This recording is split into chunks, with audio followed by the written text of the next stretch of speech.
Eh salut, c'est Adriano. Et puis vous allez bien. Bonjour à tous, c'est qui a 666 et puis vous allez bien. Aujourd'hui, on va faire une vidéo. Une vidéo de quoi? D'un lit. Je vais vous raconter un lit. Mais ça, c'est pas moi, je veux vous raconter. Déjà, le lit, c'est le roman de Notre-Dame de Paris. Et le lit, c'est pas moi, je veux raconter, c'est quelqu'un d'autre.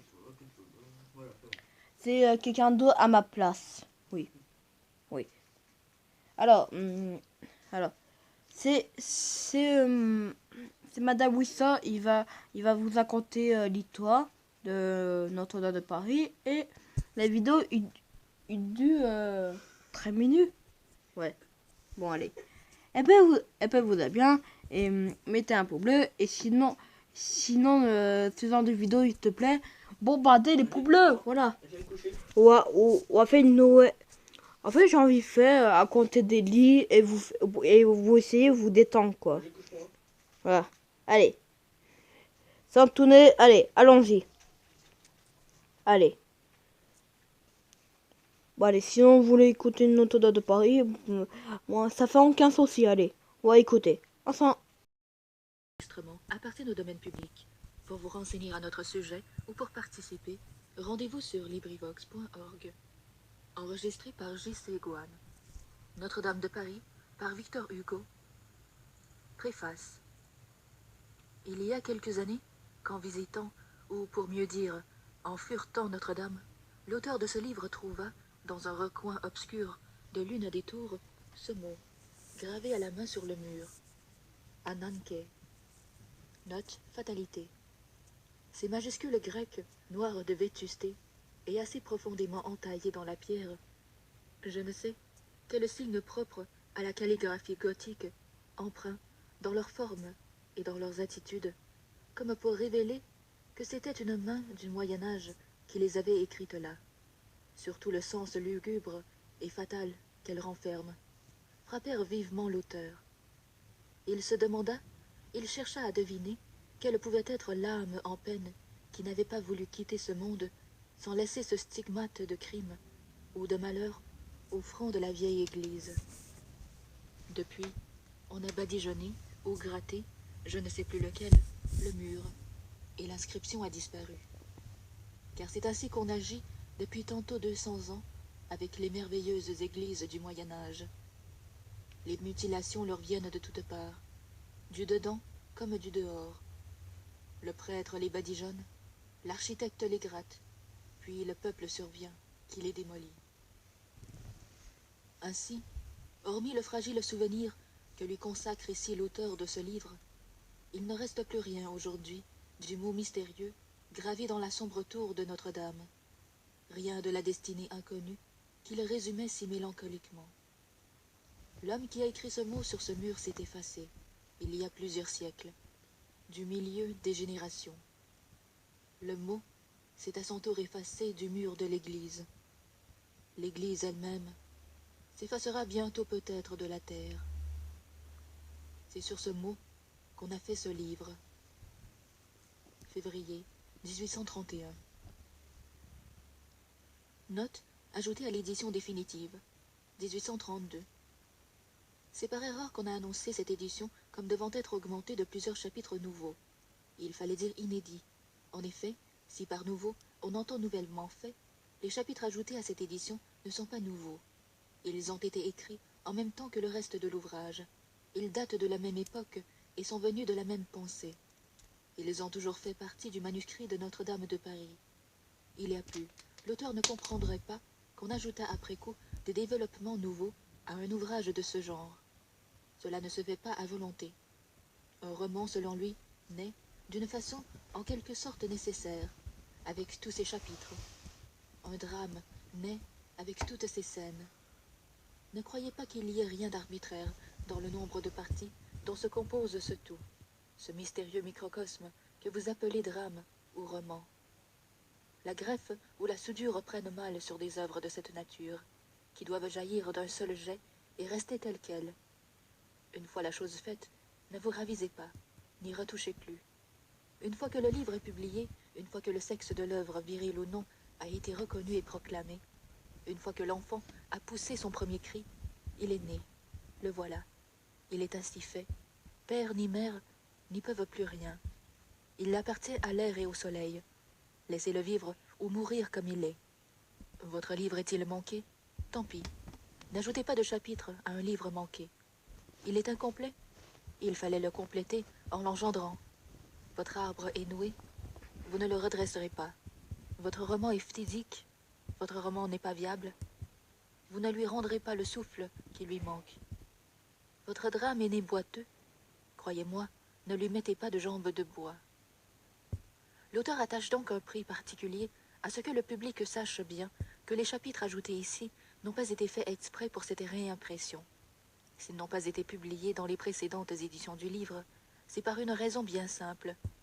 À l'époque où Notre-Dame de Paris s'imprimait pour la première fois, le dossier qui contenait ces 3 chapitres s'égara. Il fallait ou les réécrire ou s'en passer.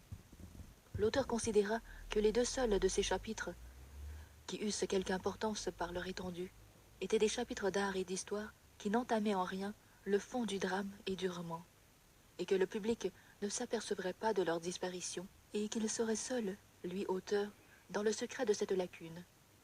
Il prit le parti de passer outre. Et puis, s'il faut tout avouer, sa paresse recula devant la tâche de réécrire 3 chapitres perdus. Il eût trouvé plus court de faire un nouveau roman. Aujourd'hui, les chapitres se sont retrouvés, et il saisit la première occasion de les remettre à leur place. Voici donc maintenant son œuvre entière, telle qu'il l'a rêvée, telle qu'il l'a faite, bonne ou mauvaise, durable ou fragile, mais telle qu'il la veut. Sans doute ces chapitres retrouvés auront peu de valeur aux yeux des personnes, d'ailleurs fort judicieuses, qui n'ont cherché dans Notre-Dame de Paris que le drame, que le roman. Mais il est peut-être d'autres lecteurs qui n'ont pas trouvé inutile d'étudier la pensée d'esthétique et de philosophie cachée dans ce livre, qui ont bien voulu, en lisant Notre-Dame de Paris, se plaire à démêler sous le roman autre chose que le roman, et à suivre, qu'on nous passe ces expressions un peu ambitieuses, le système de l'historien et le but de l'artiste, à travers la création telle qu'elle du poète. C'est pour cela surtout que les chapitres ajoutés à cette édition compléteront Notre-Dame de Paris, en admettant que Notre-Dame de Paris vaille la peine d'être complétée. L'auteur exprime et développe dans un de ses chapitres sur la décadence actuelle de l'architecture et sur la mort, selon lui aujourd'hui presque inévitable, de cet art roi, une opinion malheureusement bien enracinée chez lui et bien réfléchie. Mais il sent le besoin de dire ici qu'il désire vivement que l'avenir lui donne tort un jour. Il sait que l'art, sous toutes ses formes, peut tout espérer des nouvelles générations dont on entend sourdre dans nos ateliers le génie encore en germe. Le grain est dans le sillon. La moisson certainement sera belle. Il craint seulement, et l'on pourra voir pourquoi au tome 2 de cette édition, que la sève ne se soit retirée de ce vieux sol de l'architecture qui a été pendant tant de siècles le meilleur terrain de l'art. Cependant, il y a aujourd'hui dans la jeunesse artiste tant de vie, de puissance et pour ainsi dire de prédestination, que dans nos écoles d'architecture en particulier, à l'heure qu'il est, les professeurs, qui sont détestables, l'ont, non seulement à leur insu, mais même tout à fait malgré eux, des élèves qui sont excellents, tout au rebours de ce Potier dont parle Horace, lequel méditait des amphores et produisait des marmites. Curiturota urseus exit. Mais dans tous les cas, quel que soit l'avenir de l'architecture, de quelque façon que nos jeunes architectes résolvent un jour la question de leur art, en attendant les monuments nouveaux, conservons les monuments anciens. Inspirons, s'il est possible, à la nation l'amour de l'architecture nationale. C'est là, l'auteur le déclare, un des buts principaux de ce livre. C'est là un des buts principaux de sa vie. Notre-Dame de Paris a peut-être ouvert quelques perspectives vraies sur l'art du Moyen-Âge, sur cet art merveilleux jusqu'à présent inconnu des uns, et ce qui est pis encore, méconnu des autres. Mais l'auteur est bien loin de considérer comme accomplie la tâche qu'il s'est volontairement imposée. Il a déjà plaidé dans plus d'une occasion la cause de notre vieille architecture. Il a déjà dénoncé, à haute voix, bien des profanations, bien des démolitions, bien des impiétés. Il ne se lassera pas. Il s'est engagé à revenir souvent sur ce sujet. Il y reviendra. Il sera aussi infatigable à défendre nos édifices historiques que nos iconoclastes d'écoles et d'académies sont acharnés à les attaquer. Car c'est une chose affligeante de voir en quelle main l'architecture du Moyen-Âge est tombée et de quelle façon les gâcheurs de plâtre d'à présent traitent la ruine de ce grand art. C'est même une honte pour nous autres, hommes intelligents, qui les voyons faire et qui nous contentons de les huer. Et l'on ne parle pas ici seulement de ce qui se passe en province, mais de ce qui se fait à Paris, à notre porte, sous nos fenêtres, dans la grande ville, dans la ville lettrée, dans la cité de la presse, de la parole, de la pensée. Nous ne pouvons résister au besoin de signaler, pour terminer cette note, quelques-uns de ces actes de vandalisme qui tous les jours sont projetés, débattus, commencés, continués et menés paisiblement à bien sous nos yeux, sous les yeux du public artiste de Paris, face à face avec la critique, que tant d'audace déconcerte. On vient de démolir l'archevêché, édifice d'un pauvre goût, le mal n'est pas grand. Mais tout en bloc, avec l'archevêché, on a démoli l'évêché, rare débris du XIVe siècle, que l'architecte démolisseur n'a pas su distinguer du reste. Il a arraché l'épi avec l'ivraie. C'est égal. On parle de raser l'admirable chapelle de Vincennes, pour faire avec les pierres je ne sais quelle fortification, dont Duménil n'avait pourtant pas eu besoin, tandis qu'on répare à grands frais et qu'on restaure le palais Bourbon, cette masure. On laisse effondrer par les coups de vent de l'équinoxe les vitraux magnifiques de la Sainte-Chapelle.